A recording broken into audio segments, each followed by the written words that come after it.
Também é uma honra estar com esse grupo bastante distinto da sua igreja e aos demais irmãos que chegaram após, eu diria, as nossas felicitações. Mais uma vez, a todos vocês um bom dia, que a graça do nosso Deus os alcance e, de maneira muito especial, que esta mensagem que teremos a oportunidade de compartilharmos alcance também o coração de todos.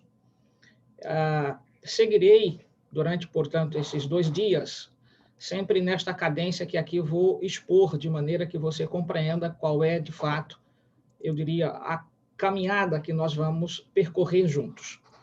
Como o tema demanda um pouco exatamente de uma compreensão mais alargada do que se chama, eu diria, escatologia dentro dos textos de Ellen White, então o que vou fazê-lo? Eu vou fazer uma abordagem que parte exatamente de uma perspectiva, de uma compreensão que atente para todos os eventos, mas isto sem necessariamente me debruçar sobre um em particular, porque isso eu vou fazê-lo amanhã. Hoje será uma visão panorâmica de todos esses eventos, e aí a gente apreendendo estes conceitos, necessariamente ficará mais fácil para que você compreenda no decorrer das abordagens, todas as, eu diria, situações que virão nesta conjuntura. Ao mesmo tempo, também, certamente, quero agradecer a Deus pelo privilégio de estar agora junto com vocês, a fim de que possamos estudar a palavra do Senhor. Então, no final da abordagem, eu devo, se houver ainda tempo, apresentar para vocês uma espécie de resumo daquilo, portanto, que tem a ver com os eventos descritos por Ellen White dentro daquilo que a gente chama, portanto, de escatologia. Algumas expressões, muitas vezes, elas não estão na nossa linguagem, no dia a dia, mas você poderá compreender de maneira bastante franca daqui a pouco, quando eu começar, de alguma maneira, a conceituar cada um desses termos. Antes, porém, vamos fazer uma prece para, então, começarmos. Senhor nosso Deus e nosso Pai, que a Tua graça repouse sobre nós, que Teu Espírito nos abra a mente e o coração à influência benfazeja do Teu Santo Espírito. Isto nós te suplicamos na certeza de que Tu vais nos auxiliar, a fim de que compreendamos as verdades de Tua palavra. Pedimos-te, portanto, no santo nome de Jesus. Amém. Pastor Luciano, mais uma vez, obrigado pelo convite. Bem, meus irmãos, na escatologia de Ellen White, nós temos diversos eventos que ocorrem em períodos distintos da história da igreja. Então, eu vou fazer uma ilustração aqui, a fim de que você compreenda em que conjuntura esses eventos ocorrem. Primeiro, façamos, então, uma espécie de conceituação. O que é escatologia? Escatologia são eventos que nós, então, temos de aguardar no curso da história os seus aparecimentos, porque eles não dizem respeito a situações que nós temos o controle em mão. Na verdade, são episódios que estão por vir, e, nesse sentido, nós não temos, de alguma forma, também nenhuma datação para eles. Então, nesta conjuntura, neste aspecto, você deve também lembrar-se que isso significa dizer que eventos que estão por vir estão exatamente dentro de um contexto profético, cuja, eu diria, natureza de profecia não existe mais datação. Então, a escatologia de Ellen White parte desse pressuposto, dizendo, em outras palavras, que depois de 22 de outubro de 1844, todos os eventos que estão por vir ou que já ocorreram, nós não temos, portanto, nenhuma condição de definir de que isto tinha, portanto, um período certo com uma datação. Não temos.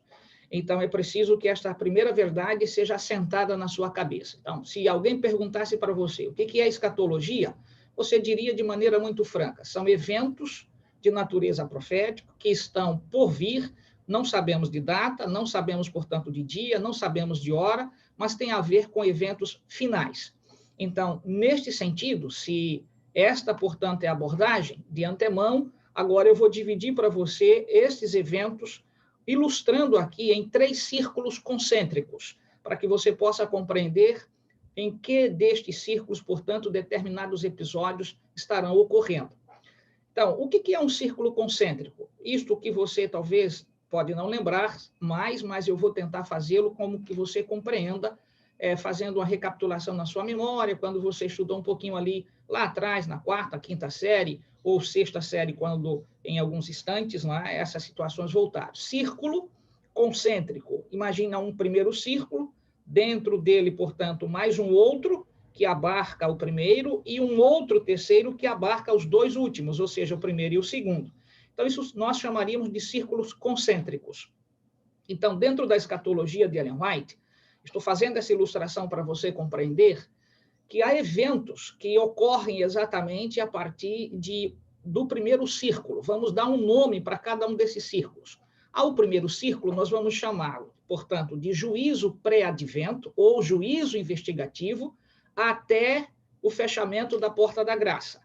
Vamos aqui, primeiro círculo, juízo pré-advento até o fechamento da porta da graça. Então, veja, neste primeiro círculo, nós temos diversos eventos que ocorrem. Mas vamos, então, agora para o segundo círculo, que abarca também o primeiro. Por isso que eles são concêntricos. Nesse segundo círculo, nós vamos do fechamento da porta da graça até, então, a volta de Jesus. Fechamento da porta da graça até a volta de Jesus. E o terceiro e último círculo, nós teremos milênio até, então, nova terra. Então, esses três círculos, voltando, primeiro círculo, juízo investigativo ou juízo pré-advento, até o fechamento da porta da graça. Segundo círculo, do fechamento da porta da graça até a segunda vinda de Jesus. E o terceiro círculo, exatamente aí, do milênio à nova terra. Então, estes eventos estão aí distribuídos desta maneira.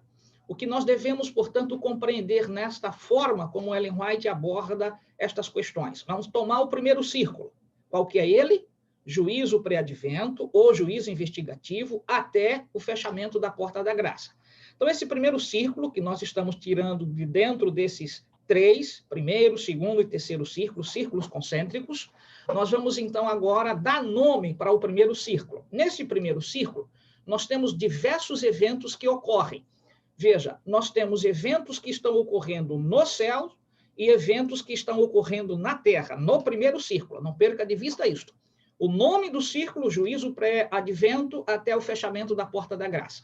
Agora, observe, em nível celestial, nós temos, então, o início do juízo investigativo, que ali naquela cena, Daniel capítulo 7, versículos, então, 9 e 10, registra-se, portanto, que o ancião de dia se sentou, os livros foram abertos, e o que se dá início aí ao juízo. Então, veja, esta é uma situação que está ocorrendo em que nível? No céu. Agora, o que está ocorrendo aqui na Terra? Então, isso nós precisamos agora atentar, tudo bem? Então, veja que no primeiro círculo nós temos dois grandes eventos que estão, eu diria, de alguma forma, em paralelo, ou seja, estão embrincados, um no outro. O céu está abrindo, portanto, a cena do juízo, e aqui na Terra os eventos estão ocorrendo igualmente como os eventos ali no céu. Então, a partir de 22 de outubro de 1844, inicia-se o juízo investigativo. E aqui na Terra, 10 eventos estão, portanto, para ocorrer. Esta é a perspectiva dentro, então, da escatologia de Ellen White. 10 eventos que estão ocorrendo aqui na Terra, onde nós não temos datação, nós não temos, portanto, como nominá-los de que isso vai ocorrer amanhã, daqui a um mês, daqui a 2 anos. Nós não temos esta, então, condição, por quê? Porque há uma outra verdade neste primeiro círculo, que é a seguinte, que desde, então, 22 de outubro de 1844, nós não temos mais nenhuma profecia de datação. Portanto, se alguém aparece dizendo que sabe momento que haverá sacudidura, momento que haverá selamento, momento que haverá, portanto, fechamento da porta da graça, essas pessoas estão em dissonância com os ensinos, então, eu diria, destes propostos aqui por Ellen White, em conexão com a Bíblia Sagrada. Por quê? Porque depois de 22 de outubro de 1844, nós não temos nenhuma profecia mais de datação. Esta é uma primeira verdade que você precisa assentar em seu coração. Nós estamos no olhar de quem? Do primeiro círculo. Agora, dentro deste primeiro círculo, 10 eventos ocorrem aqui na Terra, enquanto lá no céu inicia-se o juízo, nós então precisamos atentar que eventos estarão ocorrendo aqui na Terra. E como estes eventos, eles não são estanques, eles podem estar ocorrendo paralelamente um ao outro, e os eventos são sucessivos, a gente precisa, portanto, ter esta consciência. Todas essas informações passadas, elas não estão aqui ditas como que palavras soltas no ar. Há toda uma fundamentação que eu vou fazer apresentando para você numa espécie, portanto, de resumo no final da abordagem desta manhã. Então, antes, porém, eu deixei de me perguntar ao meu amigo aí, o pastor, eu diria, Luciano, eu tenho quanto tempo, pastor, para eu poder saber exatamente como é que eu vou aqui me concentrar no conteúdo? Pastor, são 6h30 agora, até 7 horas. Ok, Mas se o senhor passar um pouquinho, viu? tudo em Os que paz. puderem permanecem, os outros têm as suas atividades. A gente Certo. vai entender. Então, eu vou tentar fazê-lo até às 7, para que a gente, então, contemple os que têm as suas atividades, como todos nós também as possuímos. Vamos aqui em particular, portanto, retornando, não perca de vista, dividir, portanto, a escatologia de Ellen White em 3 círculos concêntricos. O primeiro nós demos o nome de juízo pré-advento ou juízo investigativo até o fechamento da porta da graça. O segundo círculo nós chamamos do fechamento da porta da graça até, então, a segunda vinda de Cristo. E o terceiro círculo nós, então, pegamos do milênio à nova terra. Então, esses 3 círculos abarcam, por assim dizer, toda a escatologia dos temas, então, que envolve a Igreja Adventista do Sétimo Dia, o mundo, consequentemente, o final, então, da história dessa terra para todos nós aqui. Então, estamos olhando apenas um círculo, porque nós não vamos ter condições de abordar nem o segundo, nem o terceiro. Não obstante, eu queria que você se apercebesse que a escatologia de Ellen White vai até a nova terra. Então, é preciso que você agora se concentre nesses eventos que aqui estão ocorrendo na Terra. Perceba, no céu, juízo investigativo, na Terra, eventos que então começam a se dar. Esses 10 eventos que aqui ocorrem dentro deste marco, antes de Jesus, então, eu diria, voltar a esta Terra. Por quê? Porque antes do fechamento da Porta da Graça, nós temos 10 episódios, 10 eventos que estarão ocorrendo. São eles. Observe, decreto, então, de morte, selamento, chuva serôdia, leis dominicais, marca da besta, alto clamor, sacudidura.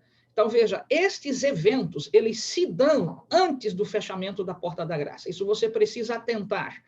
E amanhã eu vou tomar um desses eventos, que é exatamente o decreto de morte, para que você compreenda, às vezes, alguns equívocos que aí se dão, colocando este evento para depois do fechamento da Porta da Graça, o que não há lugar para isso. Eu vou te demonstrar isso com os textos de Ellen White. Embora eu sei que você, ancião, pode ter uma Bíblia chamada Bíblia do Ancião, e lá atrás, no final dela, há uma espécie, portanto, de mapa, ou então de uma sugestão de eventos, onde se colocou ali o decreto de morte para dentro do período do fechamento da Porta da Graça. Não cabe. E eu vou te mostrar exatamente as razões porque Ellen White ali não põe na sua escatologia isto. Então, existem, às vezes, esses dramas do nosso meio, mas vamos corrigir com base em textos dela, e não apenas em argumentos. Então, é preciso que, nesses aspectos, esses 10 eventos, você se afine com eles, atentando para o seguinte: selamento, nós não temos datação. Não é um evento que, de alguma maneira, você vai saber o que ocorreu. Na verdade, não se sabe, não será uma marca exterior, não tem nada, portanto, que se saiba que alguém foi selado. Esse evento pode estar ocorrendo agora e nós não termos, então, nenhuma informação. Ao mesmo tempo, no que diz respeito, portanto, ao que tange a questão do decreto dominical, nós não sabemos que dia, que mês, que hora isso ocorrerá. Sabemos que este evento virá. Decreto de morte, igualmente, porque ele é uma espécie, portanto, de resultante em o decreto dominical não ter a eficácia esperada pelo papado, então o decreto de morte vem como que uma força corgente, levando as pessoas, portanto, a praticarem, não por, eu diria, situação volitiva, de vontade, fazendo espontaneamente, o fará por ordem do Estado.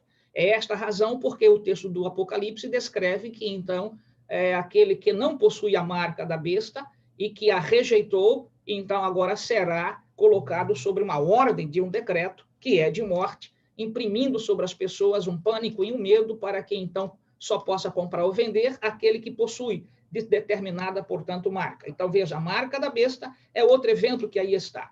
As leis, então, dominicais, igualmente. Por que leis dominicais? Porque nós temos uma lei geral, mas ela tem que se espraiar para todos os estados, e para que isto ocorra, demais estados recepcionarão em seus territórios, formando, portanto, leis receptivas do que a gente chama, portanto, da lei geral, que parte ali da América do Norte. Então, a gente precisa ter esta percepção dentro desses 10 eventos. Ao mesmo tempo, você tem que se lembrar que dentro dos 10 eventos nós temos o autoclamor, que é a mensagem de apelo que o Senhor faz ao mundo que está se preparando para o seu fim. Então, numa síntese inteligente, eu gostaria que você atentasse para estas singularidades. No primeiro círculo, nós vimos, então, juízo investigativo, cena sendo realizada nos céus, e 10 eventos sendo realizados aqui na Terra. E esses eventos, então, apontam para um período específico, anterior ao fechamento da Porta da Graça. Em razão de quê? Porque o selamento, autoclamor, sacudidura, leis dominicais, decreto de morte, a questão em relação, portanto, o que a gente também nomina, né, de joeiramento, né, que é o momento aí de sacudidura, igualmente, são duas expressões símiles, ou seja, sinônimas. Você deve atentar que dentro destas questões, a igreja estará com um evento bem singular. É quando ela está agora já selada pelo selo do Deus vivo, há a chuva serôdia, e ela sai em profusão, proclamando a última mensagem de advertência a esta terra, que envolve, portanto, as 3 mensagens angélicas, que o autoclamor, na verdade, é uma espécie, portanto, de recapitulação de Apocalipse, capítulo 14, versículo 6 ao 12. Então, estes eventos, 10 em particular, dentro da escatologia de Ellen White, se dão antes do fechamento da Porta da Graça. Essa expressão, fechamento da Porta da Graça, ela, na verdade, não é uma expressão bíblica, ela é uma expressão técnica dentro da teologia e dentro dos eventos de Ellen White. Mas a gente tem expressões dentro da Bíblia que comungam da mesma verdade. Não é? O Senhor, então, quando faz referência à situação de que sobre aquele dia e hora ninguém sabe de sua vinda, então ele, de alguma maneira, está demonstrando que há um decreto que vai tomar no céu uma posição de fechar a oportunidade de quaisquer seres humanos, então, ainda terem chance de arrependimento. E esta expressão diz que o Espírito de Deus, portanto, não intercederá para sempre no homem. Lembra lá, então, do texto de Gênesis, em particular, quando Noé ficara a pregar e chegou o momento exatamente de mais não intercessão? Portanto, esta linguagem é que provoca, portanto, essa expressão fechamento da Porta da Graça. E ela também está intimamente relacionada com a última semana eu diria, da família de Noé ali no território, em razão quando a arca foi fechada pela mão do Senhor. Então, aquele evento promove esta percepção de que, igualmente como ocorreu nos dias de Noé, ocorrerá também nos eventos finais da história desta terra. O Senhor toma uma medida no céu, e aí, a partir desse instante, o Espírito de Deus não mais intercede em favor dos seres humanos, e aí a oportunidade de salvação encerra. É isto que, então, se nomina de fechamento da Porta da Graça. É entender que esta linguagem figurada não há uma porta, de fato, para a graça, mas há uma oportunidade. E a fundamentação em conexão com Gênesis, em particular ali, 6, é preciso você atentar com Apocalipse, capítulo, então, 15. Tem um áudio aí ligado, e aí tem um concorrente aí nosso, lá, um amiguinho aí. Eu tenho dois cachorros. E é preciso que a gente atente para esta situação. Portanto, retorno. Observe Gênesis 6 em conexão com Apocalipse 15. Em razão do quê? Em Apocalipse capítulo 15, nós temos, então, uma cena, a partir do versículo 6, aonde Jesus está, então, viu-se, não é? O santuário do Senhor no céu, ele está ali ministrando em nosso favor, por isso que o juízo investigativo ainda está, eu diria, em cena, e é neste aspecto que a porta da graça, ou seja, a chance de uma salvação, ainda está a nosso favor, em razão que temos um sumo sacerdote, ministrando em nosso favor. Mas Apocalipse capítulo 15 registra que, então, quando ele assume uma posição de adentrar ao santuário, especificamente para autorizar que os anjos saiam para vir a esta terra trazendo, então, os 7 últimos flagelos aqui, nós temos de atentar que, anterior a isto, a graça ainda está à disposição. Mas quando o santuário enche-se, portanto, ali de fumo ou de fumaça, numa espécie, portanto, de recapitulação daquilo que ocorre em Levítico, capítulo 17, capítulo, então, 21, em relação ao sacerdócio, especificamente no dia da expiação, ali essa cena é retomada para apresentar que o juízo, portanto, encerra. Ele não inicia, ele iniciou em 22 de outubro de 1844, mas agora o Senhor, portanto, cessa, e é nessa cessação que a salvação, portanto, não mais está à disposição dos seres humanos. Aí, então, adentramos para um segundo círculo, que qual é? Este mesmo, fechamento da porta da graça. Então, até o fechamento da porta da graça, Cristo ministrando em nosso favor. Após, então, ele cessar esta atividade, Apocalipse capítulo 15, versículos, então, 6 e 7, você vai ter aí, necessariamente, uma conexão com Gênesis capítulo 6, fazendo esse paralelo entre a arca e, então, aqui, a mão do Senhor sobre este mundo, definindo necessariamente que não haverá mais chance para nenhum ser humano. Então, aí, selamento já ocorreu, alto clamor já ocorreu, sacudidura já ocorreu, dá para entender? Então, esses eventos, leis dominicais, marca, então, da besta, o decreto de morte, a questão, portanto, aí da chuva serôdia. Então, todos esses eventos já ocorreram. Dentro de que círculo? Do primeiro. Então, adentramos para o segundo com o fechamento da porta da graça. Então, quais os eventos que se dão no segundo círculo? No segundo círculo, nós temos as 7 últimas pragas, especificamente aí, já entra, portanto, dentro de um marco de não mais intercessão, não há mais nenhuma possibilidade de salvação, porque o Espírito de Deus deixou de interceder no ser humano. Você se lembra de João, capítulo 16, quando ele viesse, convenceria o mundo do pecado, da justiça e do juízo. Então, essa cessação, Ellen White usa uma expressão também figurada, ela usa a expressão que o Espírito de Deus estará sendo retirado da terra. Essa expressão retirar significa, na verdade, cessar a sua atividade na mente humana, de convencê-lo de pecado, da justiça, do juízo.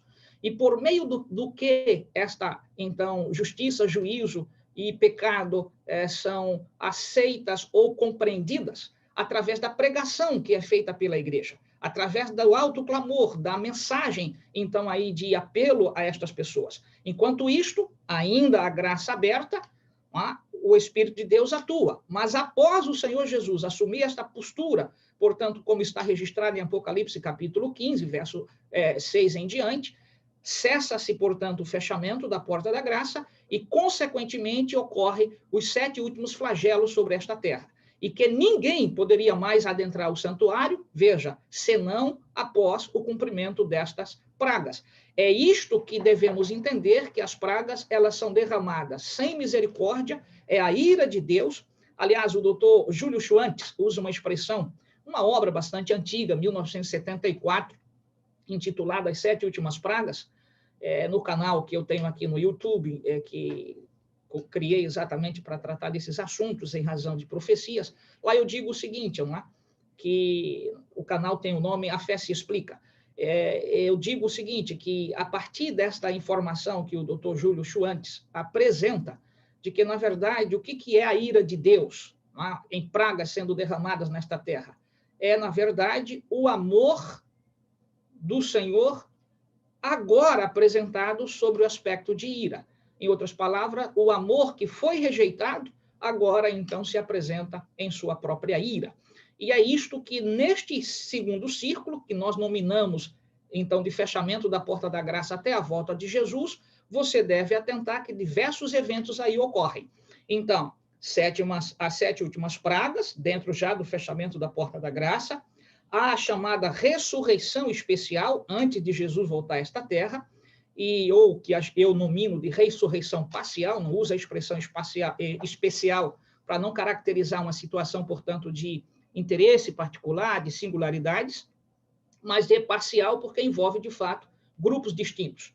Muitos adventistas não sabem, não têm talvez esta informação, porque não se atentam para os textos do livro O Grande Conflito, mas todos aqueles que morreram na mensagem do terceiro anjo ressuscitam, aí exatamente na ressurreição parcial, para verem Cristo voltar em glória e majestade. Isso implica dizer que os adventistas do sétimo dia, os que estarão vivos, necessariamente, que não passarão pela morte, verão Cristo voltar, mas aqueles que morreram na mensagem do terceiro anjo hão de ressuscitar igualmente. Isso implica dizer que este é um privilégio de todos os que se envolveram com esta mensagem em particular.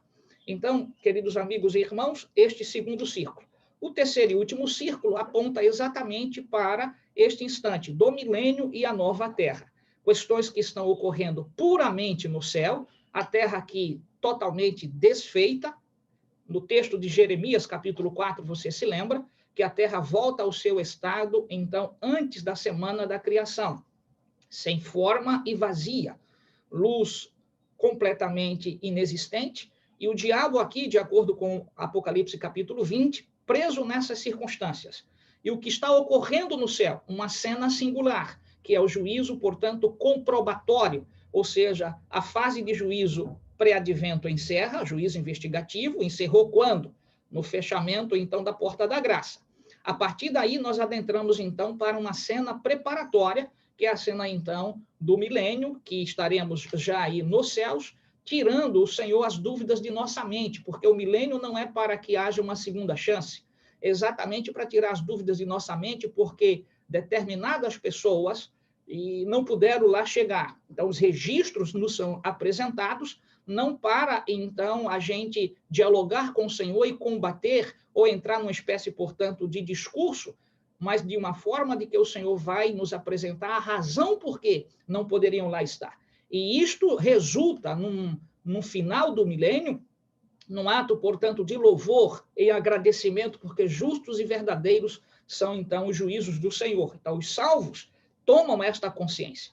Então, ao final do milênio, novamente, portanto, nós entramos agora para o último círculo, nós temos aí nova terra, que são assuntos que a gente tem poucas informações, a não ser de detalhes bastante, eu diria, esparsos, né, que aparece aí no Apocalipse, capítulo 21 e capítulo 22, mais especificamente diversos textos de Ellen White, abordando a circunstância de algumas atividades que poderão ser realizadas na nova terra. Então, aquilo que não está revelado, não me submeto a estar fazendo discursos, mas aquilo que está exatamente revelado, nós podemos abordar com alguma segurança, porque nem tudo a gente sabe. É preciso que a gente, então, nesse contexto, nesta visão panorâmica que eu aqui apresentei para você, agora vamos para algumas especificidades. É nesse aspecto que agora eu quero chamar os slides que eu preparei aqui para você, para que a gente possa, então, ver isso de maneira didática. Deixa eu ver se eu consigo compartilhar. Se estiver aí em tela cheia, alguém, portanto, me auxilia dizendo que sim ou que não. Opa, só colocar em modo apresentação, pastor.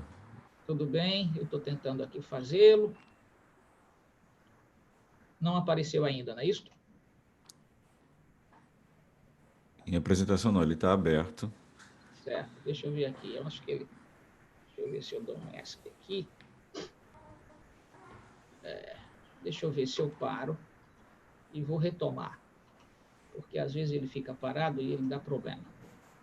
Deixa eu ver se eu consigo aqui. Ok. Deixa eu ver se agora eu retorno. Vamos lá. Tudo bem. Ok.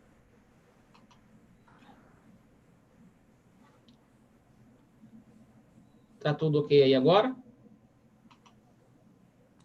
Parece que agora vai, né? Agora está ótimo, pastor.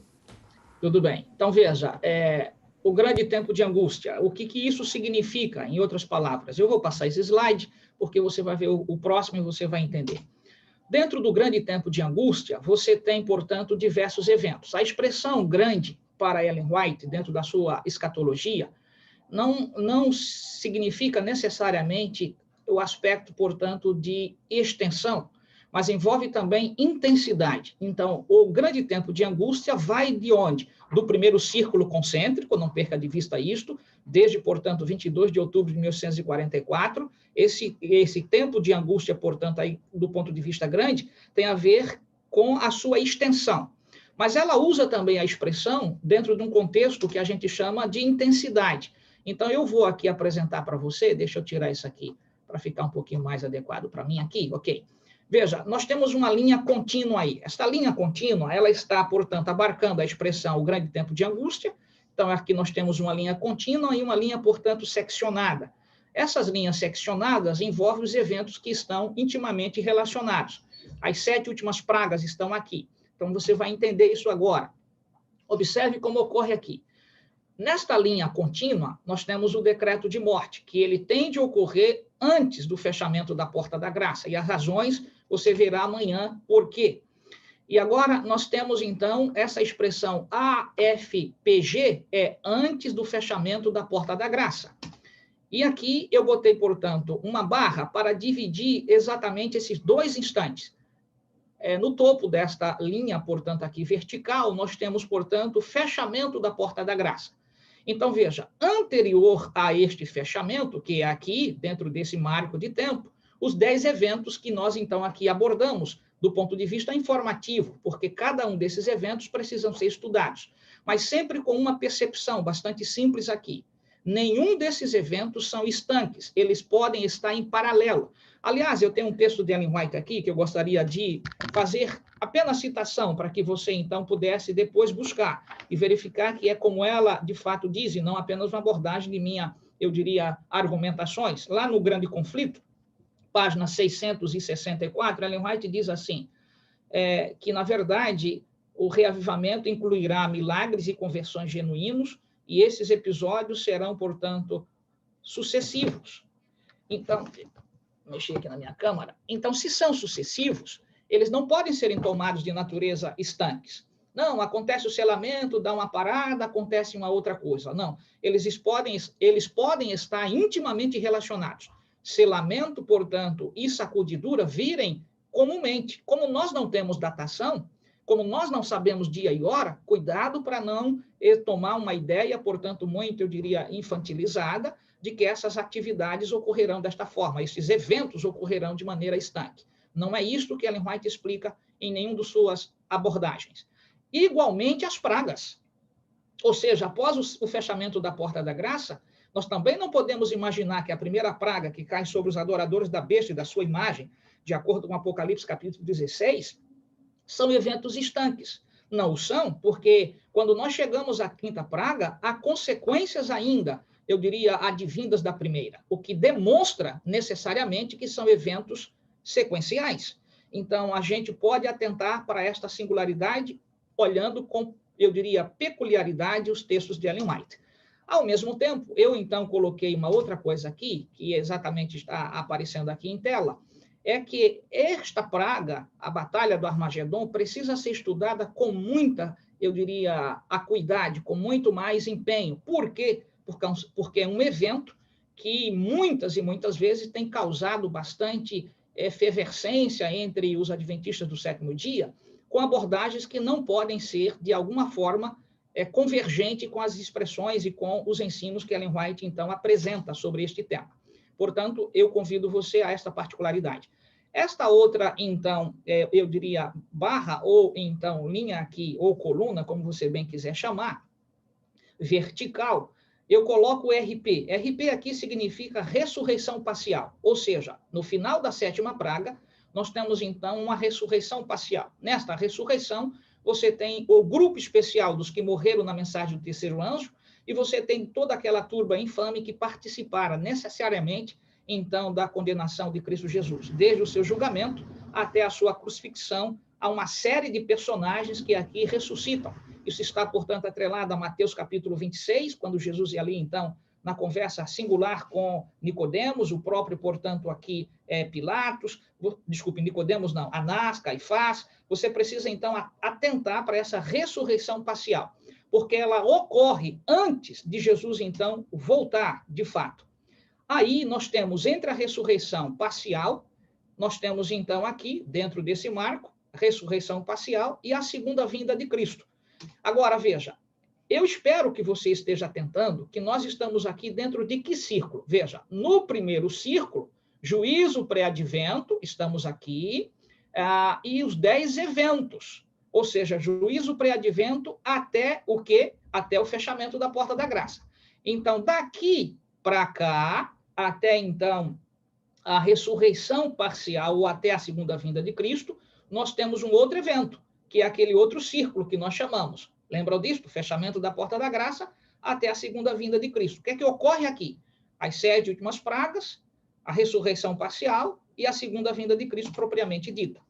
Então, nesta visão, você tem aqui algo que eu estou chamando a atenção, embora não seja o objeto desta semana de oração, mas apenas para você entender este gráfico. As primeiras 4 pragas, este NU significa não universais, e as 3 últimas pragas, elas são, então, no texto do Apocalipse, no texto de O Grande Conflito, páginas ali 620 a 645, estas aí são nominadas por Ellen White como universais. E aí, vamos chegando ao final, abordando isso aqui para você. O que é o tempo de angústia de Jacó? Esta seta aqui, ela não está solta, não é apenas uma ilustração. Veja, ela está pegando o fechamento da porta da graça, percebe aqui, um instante do fechamento da porta da graça, e ela, então, se estende até a segunda vinda de Cristo. Este é o tempo de angústia de Jacó. Qual a diferença do tempo de angústia de Jacó para o grande tempo de angústia? A situação é que o grande tempo de angústia envolve, desde 1844, que é exatamente o grande tempo aí envolvendo todos os 10 eventos, e perpassando até, é claro, a segunda vinda de Cristo. Este é o grande tempo de angústia. Por quê? Porque determinados eventos estarão ocorrendo a partir, então, ali de 22 de outubro de 1844, situações que nós não temos mais datação. E as pessoas podem ser pegas de alguma forma de surpresa, porque não atentaram para a escatologia de Ellen White. A igreja tem, eu diria, um compromisso muito forte de ensinar essas coisas para que a fé esteja robusta diante dos eventos que estão ocorrendo muitas vezes em nossos dias e não estamos nos apercebendo disto. Por isso que a expressão grande, como eu disse lá atrás, ela não só designa o aspecto, portanto, de intensidade, mas também de extensão.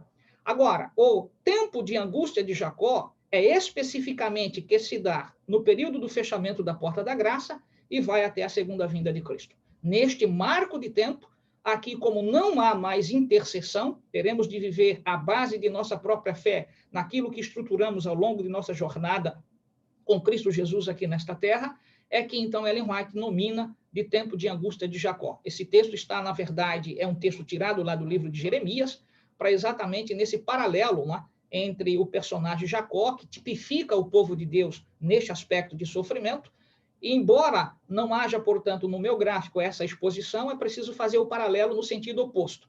Veja, o povo está aqui como que Jacó em sofrimento, mas temos um personagem que é irmão de Jacó, Esaú, não esqueçam disto. Então, a quem Esaú representa? Satanás, trazendo, portanto, todas estas imprecações e sofrimentos para o povo de Deus, na verdade, reconvidando, é este o grande drama aqui, que amanhã nós vamos ver, reconvidando o decreto de morte para, então, tentar erradicar aqueles que estarão vivos aqui neste período de pragas, como que acusando-os de serem os culpados por essas pragas estarem caindo.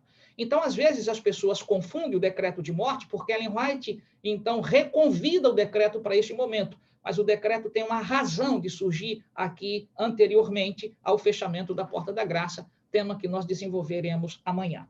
Então, meus queridos amigos e irmãos, esta imagem aqui, pelo menos de alguma forma didática, para que você possa se aperceber que, na verdade, este tema que envolve a escatologia de Ellen White, no que diz respeito a esses eventos de fim, tem exatamente esta exposição aqui, pelo menos, que você pode apreender.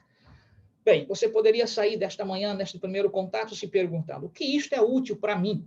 Essa é a pergunta que, talvez aqui, encerrando agora a minha abordagem, você pode se fazer. Né? O que isso é útil para mim? Que minha fé vai ser estruturada nesta questão? Bem, aqui vem um apelo a você. Na verdade, estas coisas a gente não as absorve para se tornar um expert em uma área específica de teologia. A gente tem de entender que, na misericórdia de Deus, ao ele descortinar para esta igreja os eventos que estão por vir, ele está dizendo, em outras palavras, assim: não quero que o meu povo seja pego de surpresa. Não desejo que o meu povo passe como que, então, uma folha vagar nesta terra. Eu estou no controle da história. A igreja, na verdade, não está nessa terra como que, então, um monumento qualquer. Na verdade, ela não é um monumento. Ela é um organismo vivo, onde o meu amor a ela foi depositado. E você é esta igreja, que precisa entender que estamos caminhando para o fim. E o Senhor, em sua misericórdia, através de todas essas cenas tipificadas, reveladas para Ellen White, nos dá, portanto, a chance de nossa fé se estruturar de que aquilo que ele, de fato, queria que nós soubéssemos e que é necessário para o alicerce de nossa fé, ele já o fez. Em outras palavras, meu querido amigo e irmão, você não precisa saber de todos esses detalhes, mas você precisa saber, igualmente, que Deus te ama. E esta igreja não está na cadência do tempo como uma folha vagar. Ela é, na verdade, a menina dos olhos de Deus, ele a controla, ele a guia, e mesmo que nós estejamos diante de cenas que vão nos assustar de alguma forma antes do fechamento da porta da graça, é preciso atentar que tanto antes como durante, o Senhor não abandona seu povo. É preciso lembrar das promessas do Senhor Jesus em Mateus capítulo 28, que ele estará conosco até a consumação do século. Então, não tema as coisas que estão por vir, mesmo sendo reais, mesmo sendo, eu diria, precisas e impactantes. Mas você precisa se lembrar que, embora nós sofreremos, de alguma forma, os impactos das pragas, elas não nos infectarão. Impacto, sim, mas infecção, não. Dizendo de outra maneira, Deus protegerá o seu povo. Esta é a razão, porque o tema do selamento faz com que o povo adentre para o período do fechamento da porta da graça, sem serem pelas pragas mais infectados, porque Deus te ama. E, na verdade, quando chegamos a esta cena, ele não abandona a sua igreja, portanto, as suas próprias, eu diria, experiências. Ele estará conosco até o fim. E esta angústia profunda que todos nós, se estivermos vivos, tivermos a chance de passar, o Senhor vai nos fazer lembrar das promessas, como fizera a Israel, e o fará para o Israel espiritual, de que, embora tudo isto pode nos assustar, água não potável, o sol com o seu poder causticante, mas nosso pão e nossa água serão certos, porque Deus é amor, e quem ama, avisa primeiro. Que Deus te abençoe. Que tenha um dia em paz, a certeza que você é membro de uma igreja, que sabe exatamente o que está por vir. E nós temos uma responsabilização profunda para este mundo, advertir a bendita esperança da volta de Jesus a esta terra. Mas até que este evento ocorra, há diversos outros que nós precisamos estar atentos que vão ocorrer. Tenha um dia em paz, é o meu desejo, igualmente a minha prece. Que Deus esteja com todos. Pode orar, pastor. Nosso bondoso Deus e amado Pai, que a tua graça repouse sobre nós. Que teu Espírito nos dê esperança, segurança, certeza, convicção de que somos a tua igreja em quaisquer lugares que estejamos. Em Maringá, aqui no estado de Pernambuco, como meu amigo que lá se encontra, Gedaías, o uses igualmente como um instrumento vivo sobre as verdades de tua palavra. E onde que esteja nesse instante teus filhos, que assumirão atividades para ganhar o pão de cada dia, que a mensagem da esperança da volta de Jesus seja o que compunja o coração de todos eles, a permanecerem fiéis aos ensinos que emanam de tua palavra, em o nome de Jesus. Amém.